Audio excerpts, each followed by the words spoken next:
Queridos, nós hoje vamos começar uma nova série de mensagens. E, geralmente, as nossas séries de mensagens são feitas dentro do mês. Então, são 4, 5 mensagens formando uma série. Mas essa série, agora, nós não vamos ter um tempo determinado para encerrá-la. E nós vamos falar sobre a igreja. Vamos falar sobre a igreja de Cristo. E é tão importante nós falarmos hoje sobre a igreja. A igreja que tem sofrido tantos ataques, mas que, ao mesmo tempo, tem machucado tantas pessoas. A igreja que é para ser um povo que cura, um povo que acolhe, também tem sido um povo usado para que pessoas se afastem do Evangelho, para que pessoas tenham uma experiência negativa com o povo de Deus. E essa semana eu recebi uma confirmação que era para eu pregar sobre isso. Uma pessoa foi no meu Instagram e disse que eu era Silas Malafaia. Aí eu não vou dizer o que é que ele terminou de dizer. Aí eu comecei, aí todo mundo disse assim, por que você não bloqueia? Eu digo, não, porque agora eu quero saber, agora eu fiquei interessada. Quero saber, né? Quero saber o que aconteceu, que esse homem está com tanta raiva do Silas Malafaia. Eu falei, moço, o que é que esse homem te fez? Ele, não, aí começou a conversar sobre as pessoas que usam o nome de Deus para ficarem ricas e famosas. Eu disse, mas, moço, eu tenho 2.000 seguidores. Como é que eu vou estar pregando para ficar famosa?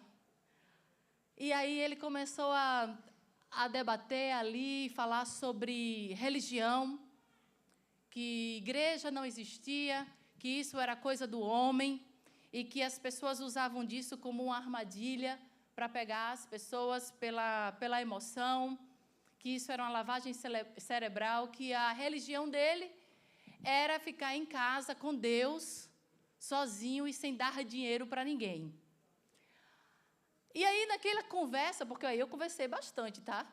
E naquela conversa eu falei assim, mas isso também é uma expressão de fé que você faz.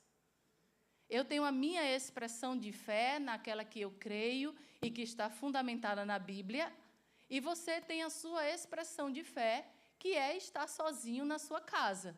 A diferença entre nós dois é que eu não fui no seu Instagram falar nem reclamar de você.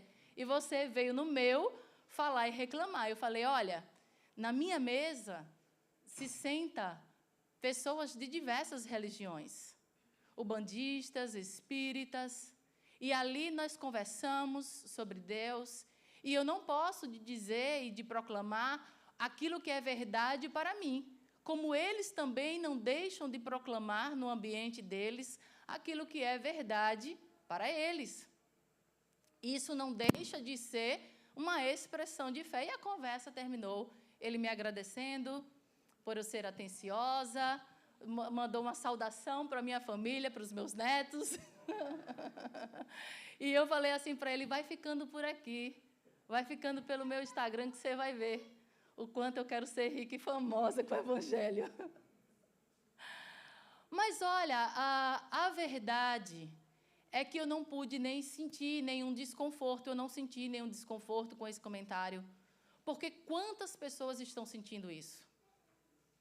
Quantas pessoas têm ficado indignadas com aquilo que vem acontecendo no meio da igreja e toda a expressão midiática que tem acontecido? Cada dia mais igrejas abrem. Quando eu falo abrir, é porque é abrir mesmo. Não é nascem, porque uma igreja ela precisa nascer, mas igrejas são abertas. Pessoas têm feito da igreja, de fato, uma empresa da fé. Tem aumentado o número, a cada semana abre inúmeras igrejas, em locais que já tem igreja, em locais que não precisaria mais, teoricamente, não seria mais considerado um campo missionário. E nós temos nos afastado da verdade das Escrituras no tocante a o que é igreja. Será a igreja um evento em um dia da semana? Será a igreja alguma instituição que faz o bem para as pessoas? Será a igreja apenas um culto, assim como existem cultos a outros deuses? E assim você vai vendo esse movimento, e é tão importante nós voltarmos para as Escrituras e enxergarmos mais uma vez qual é o DNA verdadeiro da igreja. Porque tem crescido o número de pessoas que se consideram desigrejadas. E quem é o desigrejado? Não é aquele que não crê em Cristo. É aquele que não acredita mais nessa expressão de corpo de Cristo. E, com certeza, quando você vai conversar com essas pessoas, é porque elas tiveram decepções, tiveram frustrações com aqueles que eram para cuidar, para guiar, para acolher, para incentivar, para encorajar na vida cristã. E cresce também o número de cristãos nominais. As igrejas estão lotadas de pessoas que se dizem cristãos. São os cristãos nominais. Eles se dizem, na estatística eles são, mas você não consegue ver nenhuma mudança de vida real. Eles continuam vivendo da mesma forma. Eles entram e saem da igreja e vão simplesmente viver as suas vidas como se nada tivesse acontecido por dentro. Porque a gente expressa aquilo que nós já fomos transformados dentro, no nosso interior. Eles vêm para o culto. Eles participam das atividades.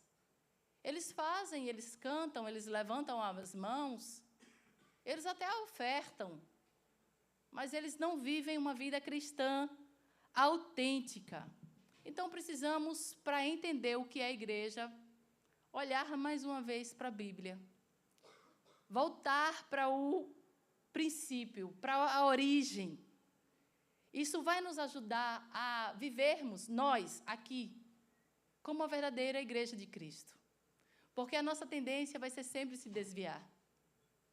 A nossa tendência vai ser sempre olhar o movimento, aquilo que está acontecendo, como nós podemos fazer a banda melhor, como nós podemos fazer a cantina melhor, como nós podemos fazer o melhor marketing. Mas será que essa, de fato, é a igreja de Cristo no seu conceito principal? Será que é isso que deveria ser, ocupar a nossa principal preocupação? Então, precisamos voltar para aqui, para evitar essa mentalidade secular que nós somos inseridos. Essa tendência, essa tentação de fazer acontecer com as nossas próprias forças. De tentar gerar um movimento de algo que não é real.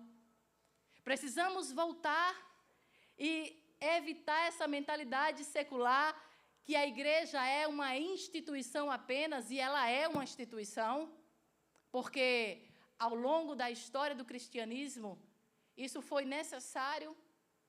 O governo nos exige isso, na medida em que hoje nós temos as nossas contribuições financeiras. Precisamos ter as licenças para abrir um lugar como esse. Mas a instituição é apenas uma face da igreja. Da mesma forma, nós não podemos ver a igreja apenas como um lugar onde você pode ter alguma conexão, você pode ter algum ganho pessoal. E pessoas têm procurado cada vez mais ambientes como esse, em busca de suas conexões, em busca de ganhar algo.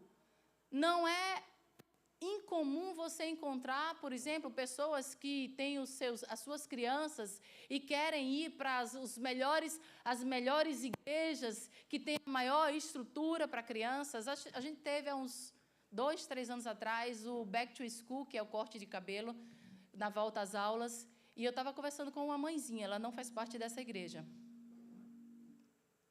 A caneca é $10, quem quiser comprar, ó. Tá vendo como a gente está como igreja? Precisamos pregar mais. E essa mãezinha dizia assim, que estava numa determinada igreja, mas que estava saindo dessa igreja, estava indo para outra igreja, porque não tinha estrutura para as crianças dela. E a gente faz isso, não faz? Muitas vezes a gente quer criticar, mas a gente faz da mesma forma. As igrejas viraram point turístico. Pessoas vêm querendo conhecer determinados locais como um point. E cada vez mais vai ficando vivo em nossa mente esse conceito de que igreja é um lugar para eu ir, um lugar para eu frequentar, um lugar para eu ir olhar como se fosse um entretenimento, onde tem o melhor louvor, onde tem um pastor que é uma celebridade. A igreja focada em coisas e em pessoas das quais essa nunca foi a ideia do Senhor. Quantas vezes nós ouvimos pessoas dizerem assim, eu não preciso de uma igreja, eu tenho a minha própria fé. Eu exerço a minha fé em casa. Eu acredito em Deus, mas eu acredito em Deus do meu jeito, da minha forma. Isso é tão perigoso. Quando nós vamos tendo a nosso próprio conceito, a gente começa a relativizar as verdades de Deus. Então, essa palavra, queridos, é para nós olharmos para essa mentalidade secular, dizer não a ela e olharmos para o nosso futuro como igreja, como Zion. Porque nós não podemos fazer algo por outra igreja, mas podemos fazer pela nossa. Podemos colocar os carros nos trilhos da nossa igreja local. Eu sou uma pessoa que amo a igreja. Eu amo a igreja universal, eu amo a igreja local, eu amo essa igreja, eu sou uma defensora da igreja. Então, o quão é importante nós entendermos as verdades da palavra de Deus para podermos defender essa verdade. Tal lugar pode fazer isso, tal lugar pode fazer aquilo, mas existe a verdade. E a verdade está na palavra de Deus. Amém? A primeira vez que nós vamos ver falar a palavra igreja no Novo Testamento é dito pelos lábios de Jesus em Mateus. Nós não vamos ver agora, mas em Mateus 16, 13, 18 não vai estar projetado, mas com certeza você lembra desse texto, se você conhece as Escrituras. Jesus está ali com seus discípulos e ele faz uma pergunta, quem vocês dizem que eu sou? E Pedro, muito rápido, ele já sai na frente e ele responde, tu és o Cristo, o Filho do Deus vivo. E Jesus fala para Pedro, e tu és Pedro, e sobre essa pedra eu vou fundamentar, eu vou edificar a minha igreja. Ali nós vimos a primeira expressão daquilo que iria se formar. Porque enquanto Jesus fala essas palavras, ainda não existe a igreja ali como corpo dele. Um pouco depois, em alguns capítulos posteriores, Jesus também dá a esses discípulos uma missão. Ide e fazeis discípulos de todas as nações, pregai o evangelho, batizai todas as pessoas, ensina a eles guardarem tudo aquilo que eu ensinei, e eu estarei com vocês, eu estarei todos os dias. A mim foi dada autoridade e poder debaixo dos céus, na terra, e eu vou edificar a minha igreja através da vida de vocês. E nós vamos vendo a coisa se desenhando para sair de um povo ali de Deus, chamado Israel, povo judeu, mais tarde, para começar a expandir o evangelho para todas as nações. E quando nós vamos ver, de fato, o nascimento da igreja de Cristo, nós partimos para o livro de Atos. E aí eu já quero que você abra a sua Bíblia em Atos, para nós falarmos um pouco sobre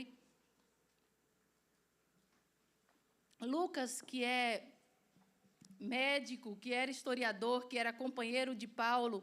Ele começa escrevendo o livro de Atos, você vai ver aí logo no comecinho, capítulo 1. No meu livro anterior, Teófilo, ele endereça essa carta para Teófilo.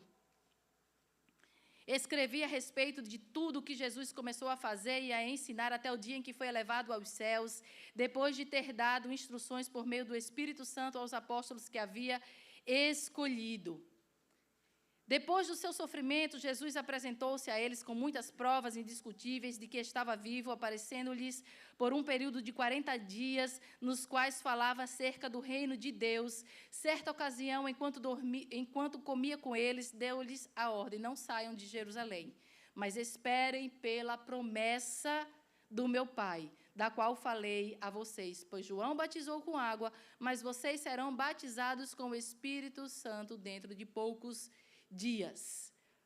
Passando para o verso 8, ele diz: mas receberão poder quando o Espírito Santo descer sobre vocês, e serão minhas testemunhas, tanto em Jerusalém, como em toda a Judéia e Samaria, até os confins da terra. E esse texto foi pregado pelo pastor George na semana passada. Então, aqui nós vemos Lucas falando que Jesus disse aos seus discípulos, já com o seu corpo ressurreto, disse: olha, vocês precisam esperar, não saiam para proclamar as boas novas, não saiam desse lugar, não vá para as outras nações, não saiam daqui, esperem vir o Espírito Santo de Deus, porque para vocês é impossível fazer a obra do Senhor se vocês não forem capacitados pelo Espírito Santo. O Espírito Santo vai vir, vai derramar poder sobre vocês. E assim, esses discípulos estavam sempre juntos, sempre unidos, buscando esse tempo que iria acontecer. E Jesus deixa claro que essa experiência com o Espírito Santo de Deus não seria uma experiência pessoal. Não seria o Espírito Santo capacitando apenas a mim, como pessoa, para que eu faça alguma coisa pela minha própria vida. Não. Essa experiência que eles teriam de serem revestidos pelo poder do Espírito era capacitação para proclamar Cristo em Jerusalém, na Judéia, na Samaria, até os confins da terra. Quando você vai para o capítulo 2, você vai ver que há uma transição. Jesus, ele sobe aos céus, o Espírito Santo desce e agora começa o ministério do Espírito Santo capacitando todos os crentes. Você lembra dessa passagem ali no dia de Pentecostes, quando o Espírito desce, batiza todos os crentes e uma nova era espiritual acontece, começa naquele momento, o Espírito é derramado e ele passa a ser o agente da missão, o agente da obra. Não é sobre mim e sobre você. Não é o quanto os apóstolos eram poderosos, era o quanto eles eram revestidos pelo poder do Espírito. Tudo que foi feito e tudo que é feito no meio da igreja é feito através do poder do Espírito Santo.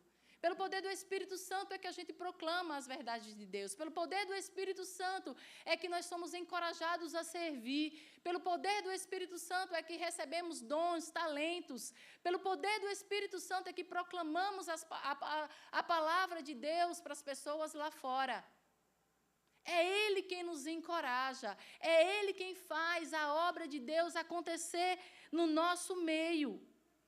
Então, o papel do Espírito Santo, meus queridos, era capacitar os discípulos a seguir com essa missão, para que a missão não encerrasse em Jesus.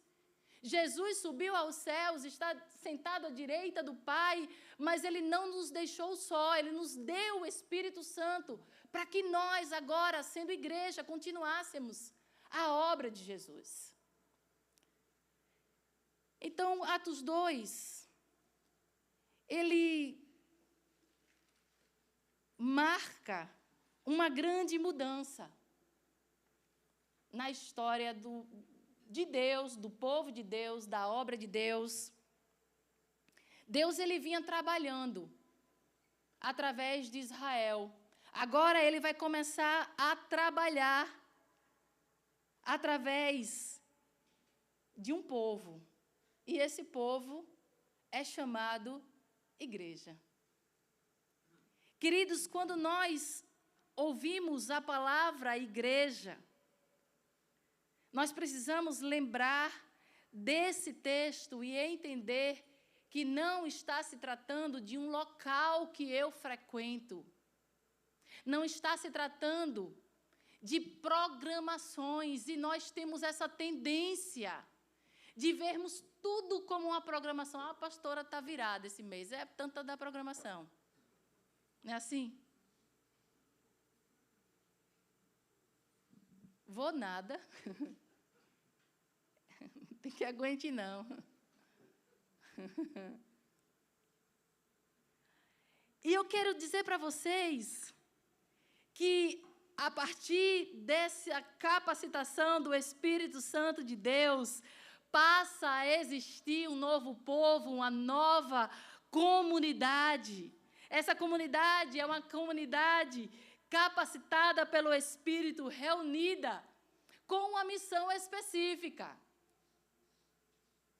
Com uma missão, eu diria até que única. Nós não estamos nos reunindo à toa para passar o tempo, como se fosse um clube social. Nós estamos nos reunindo por uma causa. O que fez esse povo permanecer junto, esperando a descida do Espírito Santo, e se você ler as Escrituras, você vai ver que eles estavam juntos ali, orando, foi o fato justamente deles terem testemunhado da ressurreição de Jesus. Testemunhar a ressurreição de Jesus faz eles entenderem que tudo que Jesus pregou era verdade.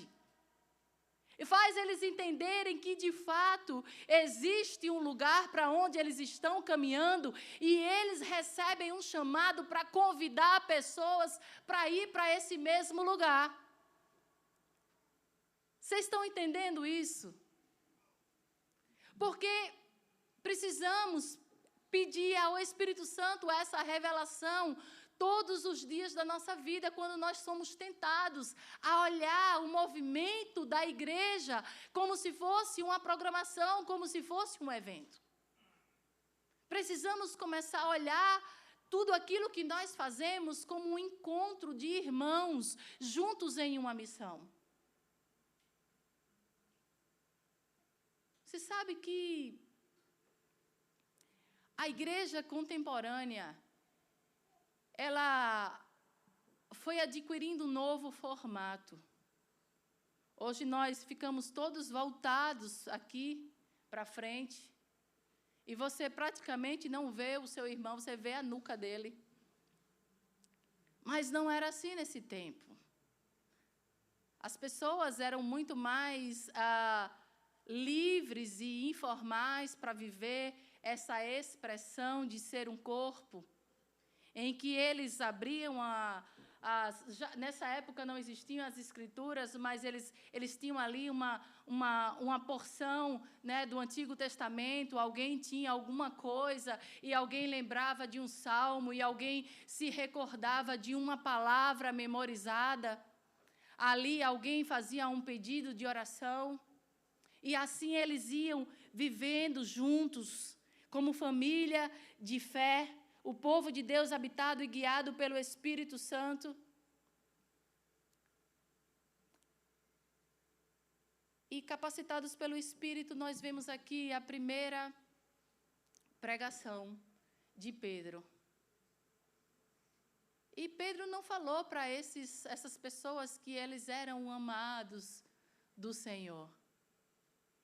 Pedro começou a explicar o Evangelho e tudo o que aconteceu, falando sobre a morte, falando sobre a ressurreição, a exaltação de Cristo, e é isso chamado querigma apostólico.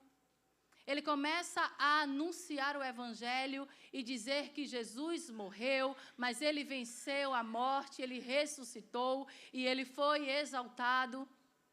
E pelo poder do Espírito, mais 3.000 pessoas se convertem, agora se unem 3.000 pessoas em 120 pessoas, e ali começa o anúncio público daquilo que seria chamado igreja. Queridos, uma nova comunidade é formada. Pessoas se convertem. E pessoas agora começam a viver juntas, com uma nova mentalidade, com um novo estilo de vida, com uma nova missão de vida. Agora a missão de vida não era mais outros amores que eles tinham. Agora a missão de vida caminhava para proclamar a palavra de Deus. Uma nova comunidade comprometida de maneira radical. E eu quero ler com vocês o texto de hoje, que está em Atos, capítulo 2, dos versos 42 a 47. Vamos ler juntos? Eles se dedicavam ao ensino dos apóstolos e à comunhão, ao partir do pão e às orações. Todos estavam cheios de temor e muitas maravilhas e sinais eram feitos pelos apóstolos. Todos os que criam mantinham-se unidos e tinham tudo em comum. Vendendo suas propriedades e bens, distribuíam a cada um conforme a sua necessidade. Todos os dias continuavam a reunir-se no pátio do templo, partiam pão em suas casas e juntos participavam das refeições com alegria e sinceridade de coração, louvando a Deus e tendo a simpatia de todo o povo. E o Senhor lhes acrescentava diariamente o que iam sendo salvos. Pai, em nome de Jesus, nós estamos lendo a Tua palavra, Senhor, e a Tua palavra é verdade. Obrigado, Jesus, pelo sacrifício de cruz. Obrigado, Jesus, porque a Tua ressurreição nos dá esperança para o nosso futuro. Abre a nossa mente para que possamos entender qual é a Tua boa, perfeita e agradável vontade. Assim oramos e agradecemos, no nome de Jesus. Amém. Queridos, a primeira coisa que nós podemos ver, e eu quero que Hernani coloque mais uma vez, por favor. O texto começa dizendo assim que eles se dedicavam ao ensino dos apóstolos e à comunhão. Primeira coisa, eles se dedicavam ao ensino. Era um povo, era uma comunidade que queria aprender mais e mais do Senhor. Veja bem, eles se dedicavam. Essa não é a palavra que você usa para o seu filho quanto aos estudos. Você precisa se dedicar. Não é só você ir para a escola, voltar e usar o ChatGPT. Você precisa se dedicar para você ser bem-sucedido. Algumas traduções vão dizer, e eles perseveravam no ensino. Ia passando o tempo e eles iam cada vez mais se dedicando ao ensino dos apóstolos. E eles perseveravam, não era um dia, nem 2 dias, nem apenas um dia da semana. A palavra de Deus vai dizendo que eles faziam isso todos os dias. Olhe, você está vendo que você não tem programação todo dia?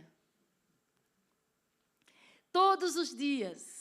Eles continuavam a se reunir no pátio do templo. Todos os dias, eles estavam ali partindo pão, orando, juntos. Os líderes, eles não perdiam a oportunidade de ensinar o povo. Em todos os momentos, em todos os encontros, tinha algo a ser passado do Senhor. Em cada vez que as pessoas se achegavam, alguém tinha algo a dizer do Senhor. Porque nós nunca vamos conhecer tudo a respeito de Cristo. Sempre tem o que nós conhecermos um pouco mais e um pouco mais. Não importa a quantidade de tempo que você tem de caminhada com o Senhor.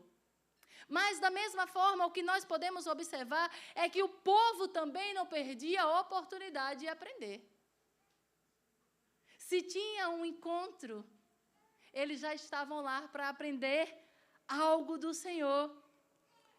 Perceba que os novos convertidos, aqueles que se converteram com a pregação de Pedro, eles não ficaram experimentando algo místico. Eles não ficaram, segundo a palavra de Deus, rolando no chão. A expressão de ser capacitado pelo Espírito Santo de Deus era querer ser guiado pelo Espírito da verdade para conhecer cada vez mais do Senhor. E os primeiros discípulos ficavam ali sentados, aos pés dos apóstolos, para receber instruções, para receber encorajamento. Então, a primeira característica de uma igreja de verdade é ser uma igreja dedicada ao ensino.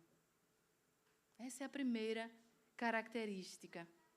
A segunda característica de uma igreja verdadeira é ter uma vida em comum, ter uma vida de comunhão.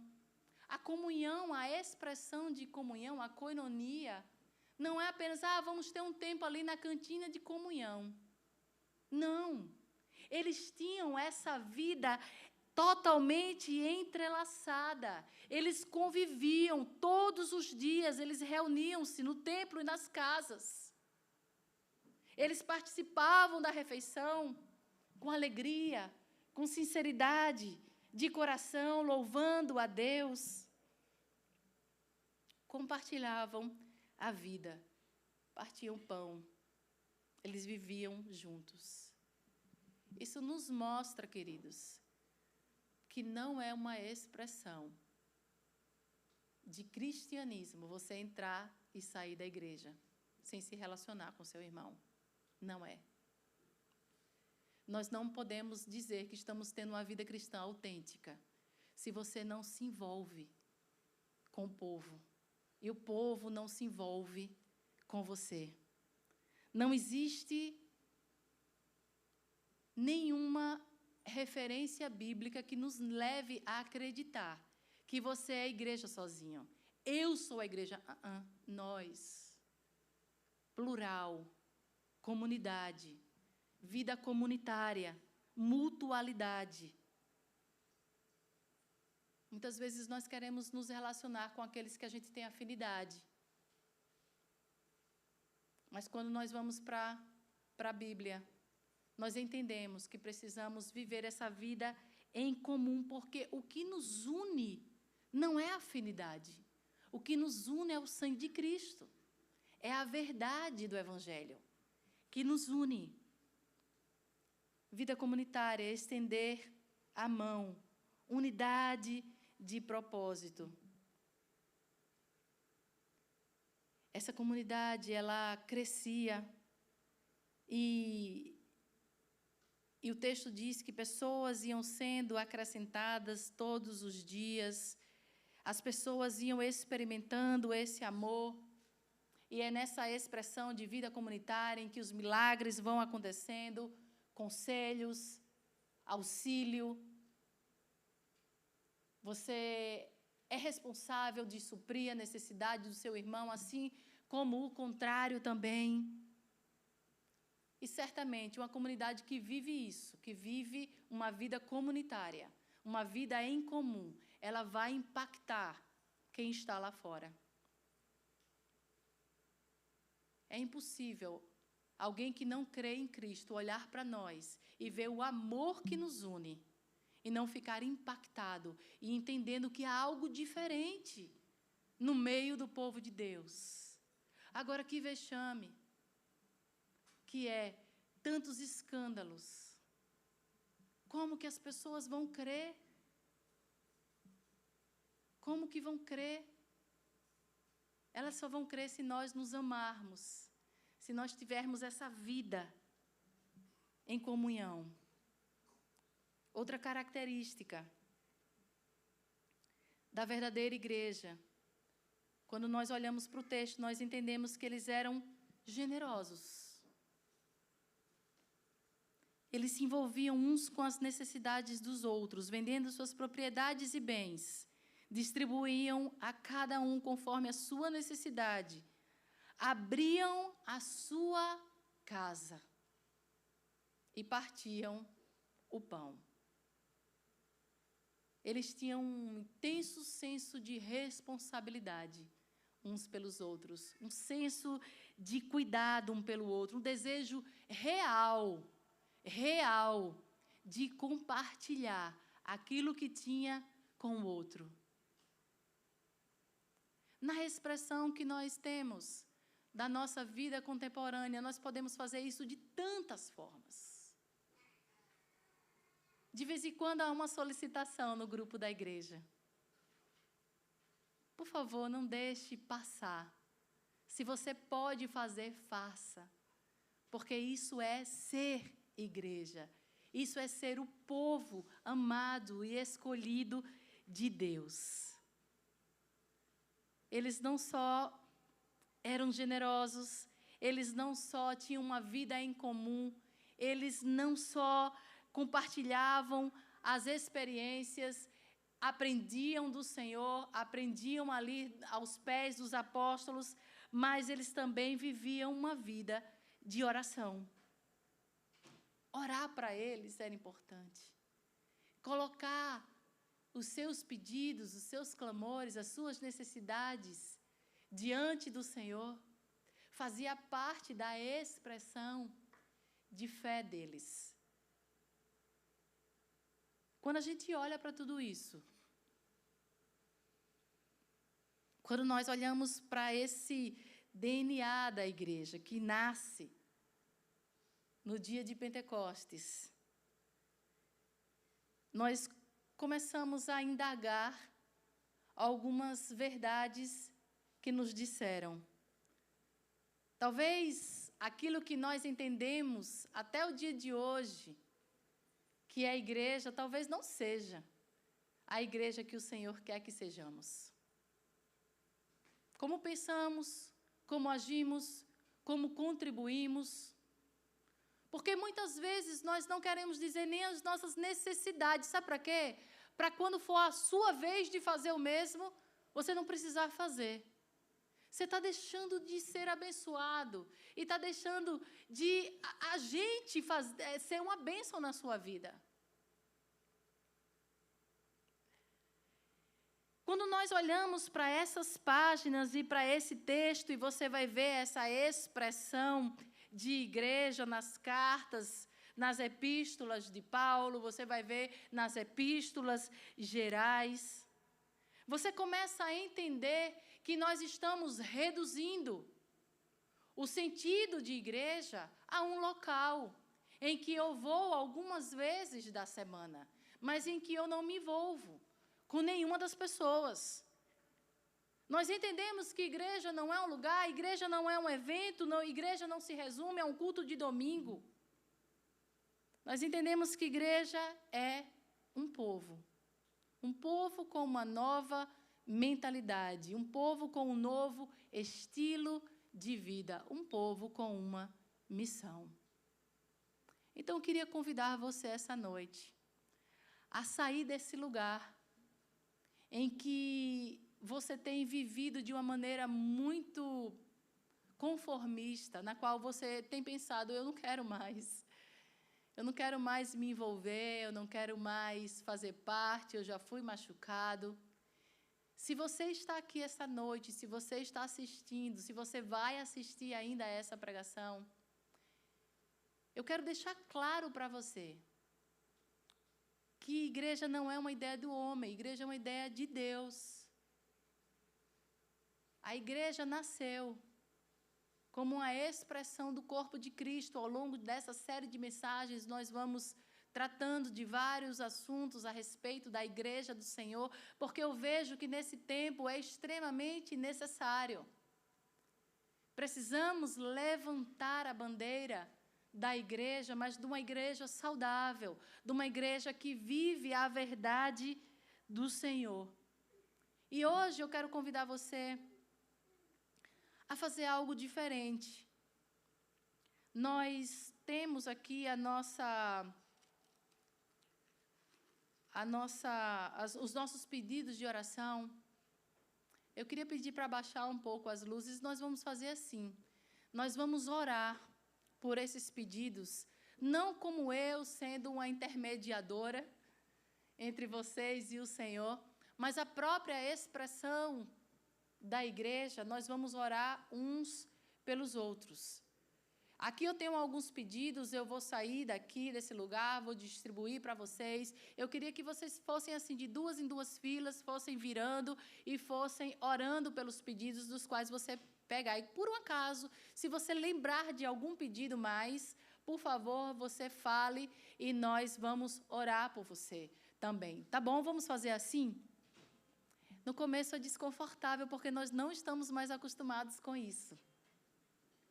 Mas vamos fazer isso como a igreja do Senhor.